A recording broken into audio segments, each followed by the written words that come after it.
Hello friends, welcome back to my YouTube channel. ನಾನು ನಿಮ್ಮ ಉಷಾ ಕನ್ನಡತಿ ಮಾತಾಡ್ತಿದ್ದೀನಿ. ಇವತ್ತಿನ ರೆಸಿಪಿ ಏನು ಅಂತಂದ್ರೆ ಸುಟ್ಟು ಬದನೆಕಾಯಿ ಗೊಜ್ಜು ಮಾಡೋದು ಹೇಗೆ ಅಂತ ಈ ವಿಡಿಯೋದಲ್ಲಿ ತೋರಿಸ್ಕೊಡ್ತೀನಿ. ಸಾಂಬಾರ್ ಮಾಡೋಕೆ ಏನೂ ಇಲ್ಲದೆ ಇರುವಂತ ಟೈಮಲ್ಲಿ ಎರಡೇ ಬದನೆಕಾಯಿನ ಈಸಿಯಾಗಿ ಮನೆಯಲ್ಲೇ ಹೊಟ್ಟೆ ತುಂಬ ಊಟ ಮಾಡುವಷ್ಟು ಗೊಜ್ಜನ್ನ ಮಾಡ್ಕೋಬಹುದು. ಆ ಸುಟ್ಟು ಬದನೆಕಾಯಿ ಗೊಜ್ಜು ಮಾಡೋದು ಹೇಗೆ ಅಂತ ರೆಸಿಪಿ ಹೇಳ್ಕೊಡ್ತೀನಿ. ಅದಕ್ಕೆ ಬೇಕಾಗಿರೋ ಇಂಗ್ರೀಡಿಯೆಂಟ್ಸ್ ಏನೇನು ಅಂತ ಹೇಳ್ಕೊಡ್ತೀನಿ. ಈಗ ವಿಡಿಯೋ ಒಳಗಡೆ ಹೋಗೋಣ ಬನ್ನಿ.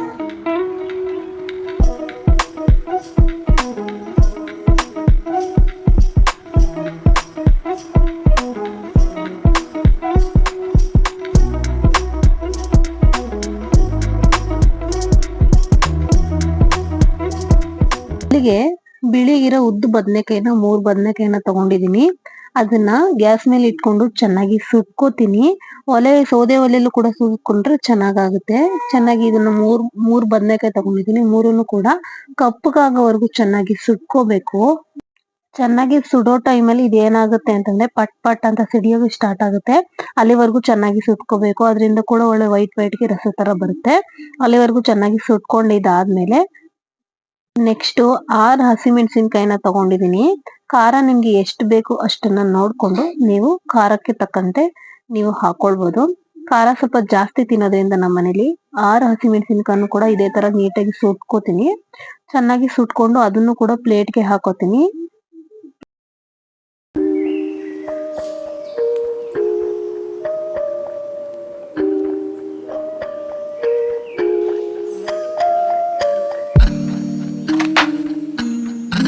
ಒಂದು ದೊಡ್ಡ ಸೈಜ್ ಒಂದು ಟೊಮೊಟೊನ ತಗೋತೀನಿ. ಅದನ್ನು ಕೂಡ ಚೆನ್ನಾಗಿ ಒಂದು ಚಾಕುಲಿ ಚುಚ್ಕೊಂಡು ಅದನ್ನು ಕೂಡ ಚೆನ್ನಾಗಿ ಸುಟ್ಕೋತೀನಿ. ಗೊಜ್ಜನ್ನೇ ತಿಂದೇ ಇರುವಂತವ್ರು ಕೂಡ ಈ ಗೊಜ್ಜನ್ನ ತಿಂತಾರೆ. ತುಂಬಾನೇ ಇಷ್ಟಪಟ್ಟು ತಿಂತಾರೆ. ಚೆನ್ನಾಗಿ ಆಗುತ್ತೆ.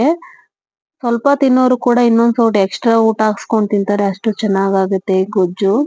ಒಂದ್ಸಲ ನೀವು ಟ್ರೈ ಮಾಡಿ, ನಿಮ್ಗೂ ಇಷ್ಟ ಆಗ್ಬೋದು. ತುಂಬಾ ಅಂದ್ರೆ ತುಂಬಾ ಚೆನ್ನಾಗಿರುತ್ತೆ. ಇದೆಲ್ಲ ನಮ್ಮ ಅಜ್ಜಿ ಮತ್ತೆ ನಮ್ಮ ಅಮ್ಮ ಹೇಳ್ಕೊಟ್ಟಿರೋ ರೆಸಿಪಿಗಳು. ಈಗ ಬದನೆಕಾಯಿ, ಹಸಿಮೆಣಸಿನಕಾಯಿ ಮತ್ತೆ ಟೊಮೊಟೊನ ಸುಟ್ಕೊಂಡಿದ್ದಾಯ್ತು. ಈಗ ಒಂದು ಸೈಜ್ ದೊಡ್ಡ ಮೀಡಿಯಂ ಸೈಜು ಒಂದು ಬೆಳ್ಳುಳ್ಳಿ ಗಡ್ಡೆಯನ್ನ ತಗೊಂಡು ಅದನ್ನು ಕೂಡ ಗ್ಯಾಸ್ ಮೇಲೆ ಇಟ್ಕೊಂಡು ಸುತ್ತ ಕಪ್ಪಾಗೋವರೆಗೂ ಚೆನ್ನಾಗಿ ಸುಟ್ಕೋತೀನಿ. ಒಳಗಡೆ ಎಲ್ಲ ಸ್ವಲ್ಪ ಬೇಯಬೇಕು, ಅರ್ಧನಾದ್ರೂ ಬೇಯಬೇಕು. ಅಷ್ಟಾದ್ರೂ ಮೀಡಿಯಂ ಫ್ಲೇಮ್ ನಲ್ಲಿ ಇಟ್ಕೊಂಡು ಚೆನ್ನಾಗಿ ಸುಟ್ಕೋಬೇಕಾಗುತ್ತೆ. ಚೆನ್ನಾಗಿ ಸುಟ್ಕೊಂಡಿದ್ದಾದ್ಮೇಲೆ ಇದನ್ನು ಕೂಡ ಅದೇ ಪ್ಲೇಟ್ಗೆ ಟ್ರಾನ್ಸ್ಫರ್ ಮಾಡ್ಕೋತೀನಿ.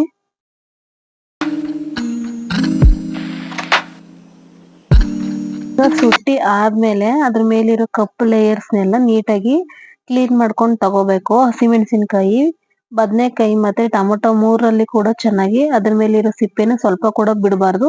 ಎಲ್ಲಾನು ತೆಗೆದು ಒಳಗೆ ಹಸಿರು ಇರೋದೇ ಕಾಣಿಸ್ತಿದೆಯಲ್ಲ ಅಲ್ಲಿವರೆಗೂ ಕೂಡ ಎಲ್ಲ ನೀಟಾಗಿ ಕ್ಲೀನ್ ಮಾಡ್ಕೋಬೇಕು. ಸ್ವಲ್ಪನಾದ್ರೂ ಕಪ್ಪಗಿರೋದಿದ್ರು ಕಹಿ ವಾಸನೆಗೆ ತಿನ್ನಕ್ ಆಗಲ್ಲ. ಹಾಗಾಗಿ ನೀಟಾಗಿ ಎಲ್ಲ ಕ್ಲೀನ್ ಮಾಡ್ಕೋಬೇಕು. ಮಾಡ್ಕೊಂಡಿದ್ದಾದ್ಮೇಲೆ ಈಗ ಚೆನ್ನಾಗಿರೋ ನೀರ್ನಲ್ಲಿ ಇದನ್ನೆಲ್ಲ ತೊಳ್ಕೊಂಡ್ರೆ ಮೇಲ್ಗಡೆ ಇರೋ ಕಪ್ಪಗಿರೋದೆಲ್ಲ ಕೂಡ ಡಿವೈಡ್ ಆಗುತ್ತೆ, ಚೆನ್ನಾಗಿ ಕ್ಲೀನ್ ಆಗುತ್ತೆ. ಅಲ್ಲಿವರೆಗೂ ನೀಟಾಗಿ ಕ್ಲೀನ್ ಮಾಡ್ಕೋಬೇಕು. ನೀರಲ್ಲಿ ಎಲ್ಲ ನೀಟಾಗಿ ಚೆನ್ನಾಗಿ ತೊಳ್ಕೊಂಡಿದ್ದಾಯ್ತು. ಇದಕ್ಕೆ ಇವಾಗ ಅರ್ಧ ಟೇಬಲ್ ಸ್ಪೂನ್ ಆಗೋಷ್ಟು ಕಲ್ಲುಪ್ಪನ್ನ ಸೇರ್ಸ್ಕೊತೀನಿ. ಉಪ್ಪನ್ನ ಸೇರ್ಸ್ಕೊಂಡು ಚೆನ್ನಾಗಿ ಸ್ಮ್ಯಾಶರ್ ಇಂದ ಸ್ಮ್ಯಾಶ್ ಮಾಡ್ಕೋತೀನಿ.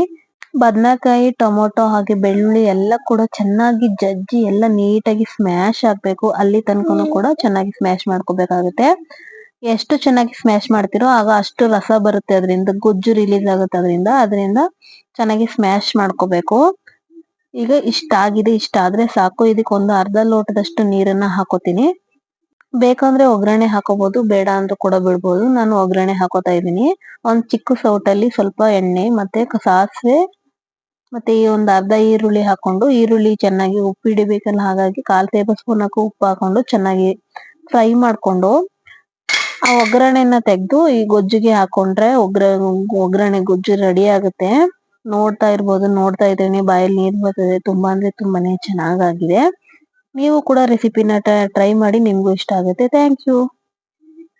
ಐ ಹೋಪ್ ಈ ವಿಡಿಯೋ ನಿಮ್ಗೆ ಇಷ್ಟ ಆಯ್ತು ಅಂತ ಭಾವಿಸ್ತೀನಿ. ನಿಮ್ಗೆ ಈ ವಿಡಿಯೋ ಇಷ್ಟ ಆಗಿದ್ರೆ ನನ್ನ ಚಾನಲ್ ಅನ್ನ ಸಬ್ಸ್ಕ್ರೈಬ್ ಮಾಡಿ, ಹಾಗೆ ಲೈಕ್ ಮಾಡಿ, ಶೇರ್ ಮಾಡಿ ಮತ್ತೆ ಕಮೆಂಟ್ ಮಾಡೋದನ್ನ ಮರಿಬೇಡಿ. Thanks for watching.